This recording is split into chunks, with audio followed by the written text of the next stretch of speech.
Após anúncio de Guga, negociações com o Keno evoluem e um acerto já é dado como certo pelo Fluminense. Inclusive já há uma data estipulada para o anúncio oficial do jogador. Vou trazer também atualizações sobre as outras negociações. O zagueiro Vitor Mendes, Natan e também o Lima. E a Ferg está desesperada. Rubens Lopes está desesperado porque precisa fazer um acordo com o Fluminense.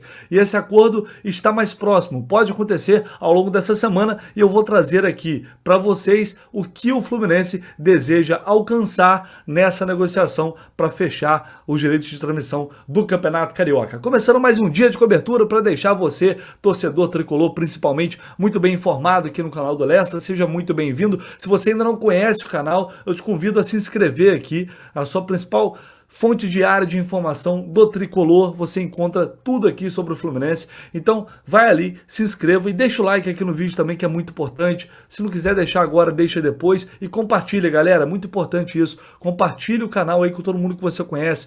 Peça aí seus amigos, familiares, enfim, todo mundo. Pergunta aí, pô, já tá inscrito lá no canal do Léo? Se não tiver, dá uma moral lá, porque o cara tá todo dia lá ralando para trazer informação do tricolor. E é isso que eu vou fazer aqui para vocês agora neste vídeo, pra gente falar fazer uma atualização geral sobre essas negociações e falar mais um pouco sobre o caso Ferg, a questão dos direitos de transmissão. Isso aqui vai ser mais rápido, porque eu já falei bastante sobre isso no vídeo de ontem. Quem não assistiu, é só voltar, tá aqui, vou deixar aqui no card também, depois para que vocês possam clicar, se tiver interesse. O que eu quero acrescentar em relação a isso é que ontem eu vi, olha, o Rubens Lopes está desesperado porque precisa fechar esse acordo, precisa fechar esse negócio, o tempo está passando, as oportunidades também estão passando, a Record já recusou completamente, não quer saber do Campeonato Carioca, então o que está restando praticamente é a Band, a Globo também, enfim. Então há uma necessidade muito grande de fechar logo esse negócio,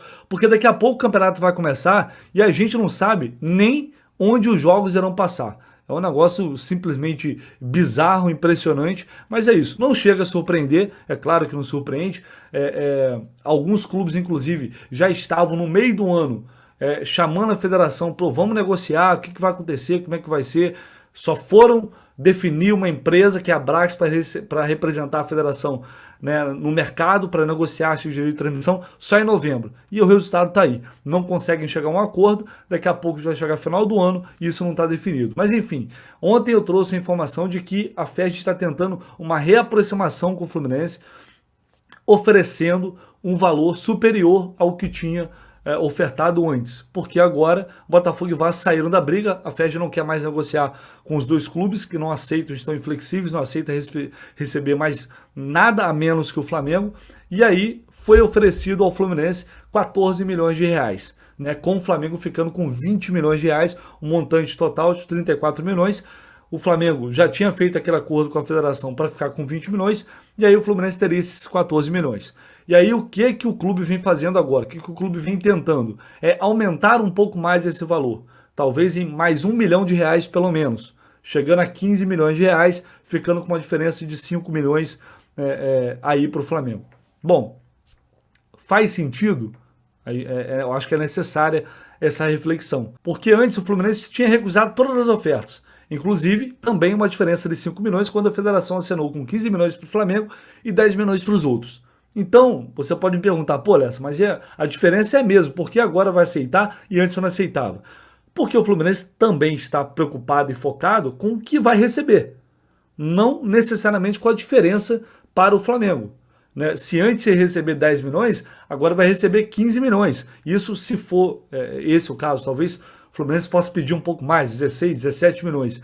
E aí se aproximaria do que a Globo pagava num contrato excelente até 2020, 18 milhões de reais. Então se aproximaria desse valor.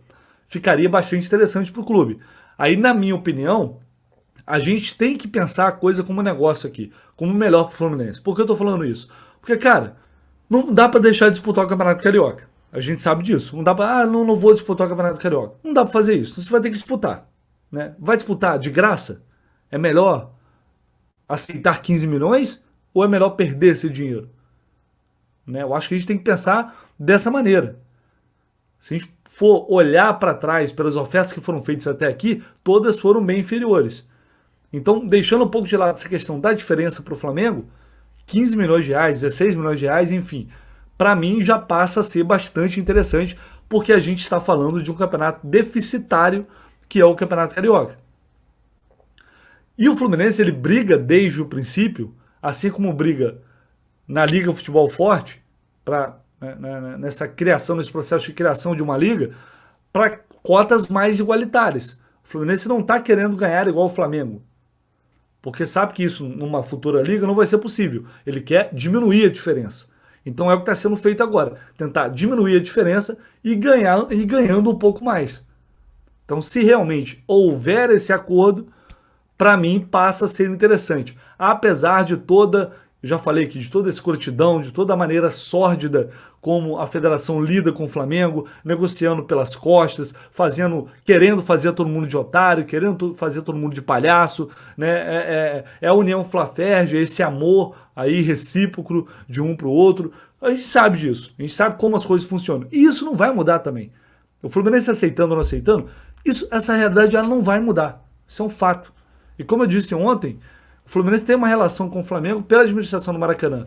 Então isso resolveria um problema também para a diretoria do Fluminense, que seria evitar qualquer tipo de desgaste com o Flamengo neste momento, né? E receberia um valor bem interessante, repito, falando de Campeonato Carioca. Essa, depois de refletir, é a minha visão sobre esse assunto neste momento.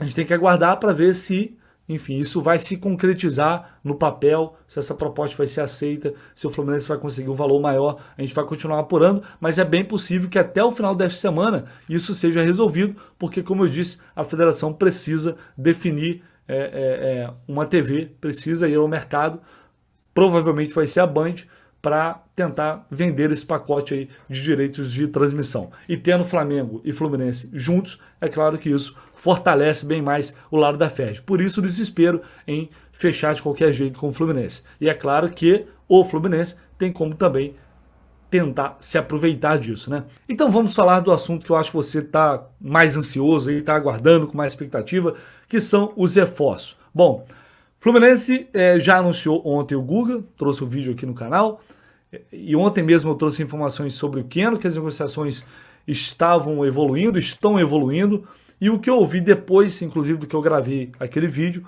é que internamente o Fluminense já dá como certo o acerto com o Keno. Internamente o clube já está tratando essa negociação como praticamente fechada. Tanto é que eu apurei que estão estipulando o anúncio oficial para quarta-feira da semana que vem.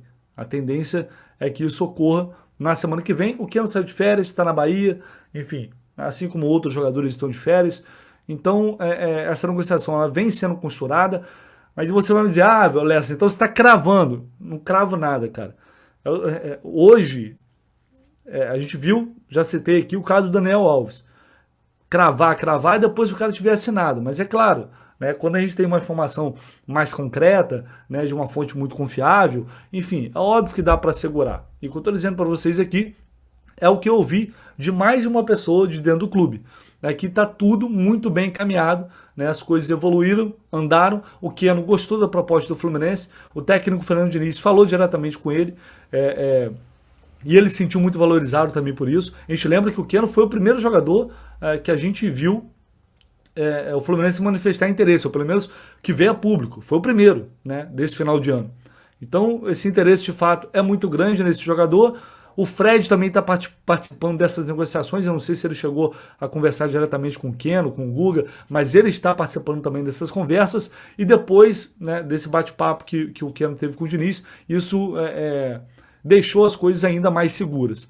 Teve a situação do Bahia, tem a situação do Bahia que, enfim, alimenta essa expectativa, mas reforço, como disse o próprio diretor executivo do Atlético Mineiro, Rodrigo Caetano, não chegou nenhuma proposta até ele. Até o momento a gente não sabe de nenhuma proposta concreta, se foi feita de fato uma proposta. Ao que parece, foram sondagens. Pode mudar? Cara, tudo pode mudar, gente.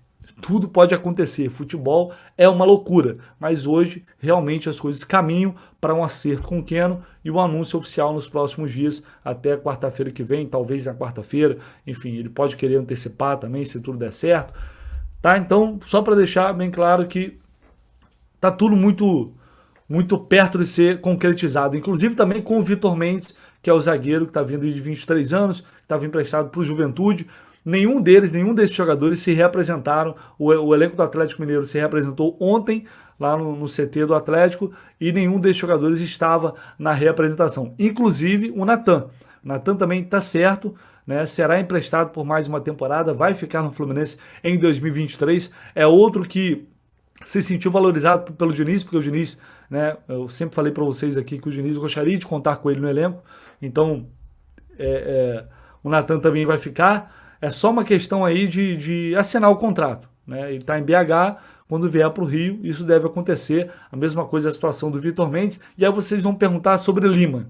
O que eu tenho sobre o Lima até o momento é que as conversas começaram e estão acontecendo. Até agora, eu não recebi, não consegui a informação de que o Fluminense fez uma proposta concreta, né, oficial ao Ceará. Até o momento eu não tenho essa informação, mas isso pode acontecer a qualquer momento. Se ainda não aconteceu, pode acontecer a qualquer momento, e aí as coisas tendem a caminhar rapidamente também por um acerto. Não sei se o Lima tem proposta de outros clubes, né, eu não consegui apurar isso. Essa negociação tá bem fechada ainda por enquanto, mas as conversas estão sim acontecendo. O Fluminense quer contratar esse jogador, e aí o próximo passo, né, recebendo um sinal positivo do próprio Lima, o Fluminense vai fazer uma proposta ou de compra ou de empréstimo ao Ceará. Enfim, aí a gente tem que aguardar para tentar apurar nas próximas horas e nos próximos dias. É isso, galera, uma atualização geral aí, trazendo boas notícias para quem estava, né, preocupado aí com o Keno, esse negócio do Bahia e tal, atravessar, pá, pode ficar tranquilo, pelo menos, né, por enquanto. Vamos aguardar o desenrolar das situações, mas a tendência é essa, para um final feliz, o Fluminense confirmando esse pacote, esse pacotão aí do Atlético Mineiro, né, de 4 reforços, contando também o reempréstimo do Natan. Deixa aí seu comentário, o que vocês estão achando desses reforços, o Guga já anunciado, inclusive. É muito importante ouvir você aqui no canal do Lessa. Estou lendo todos os comentários, não consigo responder a todos, mas estou sempre lendo, como eu falo para vocês. E claro, se inscreva aqui no canal, se você não está inscrito, e peça aí a seus amigos, a todo mundo que você conhece, nos grupos que você conhece. Pergunta aí se a galera já está inscrita aqui no canal do Lessa, para a gente caminhar agora rumo a essa meta de 50 mil inscritos, né? Até o final do ano aí, a gente se aproximar disso. Conto muito com vocês. Vocês são muito importantes, vocês sabem disso na construção aqui do canal. Tamo junto, vamos que vamos.